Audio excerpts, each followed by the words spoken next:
ગુજરાત જેવી વેરાયટી તમને જમવામાં બીજે ક્યાંય જોવા નહીં મળે, કારણ કે ગુજરાતના દરેક શહેર પાસે પોતાની એક અલગ ફૂડ આઇટમ છે. અમદાવાદ પાસે છે ફાફડા, જલેબી, ઢોકળા, થેપલા અને ખાંડવી.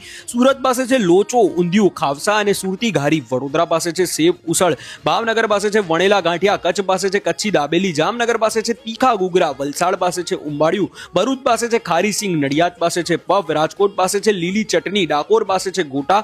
ગાંધીનગર પાસે છે લોદરાના ખમણ. સુરેન્દ્રનગર પાસે છે લસણિયા બટેટા. બારડોલી પાસે છે સૂકા પાત્રા. પોરબંદર પાસે છે ખજીલા. જુનાગઢ પાસે છે ગુજરાતી થાળી અને વડાપાઉં. પાટણ પાસે છે સત્તા અને દેવડા. મહેસાણા પાસે છે પેંડા. બોટાદ પાસે છે ભજીયા. અમરેલી પાસે છે મસાલા પૂરી. નવસારી પાસે છે ખીર. બનાસકાંઠા પાલનપુર પાસે છે કચોરી. સાબરકાંઠા મોડાસા પાસે છે બટાટા વડા. આણંદ પાસે છે મૂંગ પુલાવ અને મસ્તાના દાબેલી. બ્રેડ પકોડા અને ખસ્તા કચોરી. મોરબી પાસે છે ઘૂઘરા. આ બધામાંથી તમારી કઈ ફેવરેટ આઇટમ છે અમને કમેન્ટ બોક્સમાં જણાવો. અને ગુજરાતના આ જ પ્રકારના કન્ટેન્ટ માટે કીપ ફોલોઈંગ.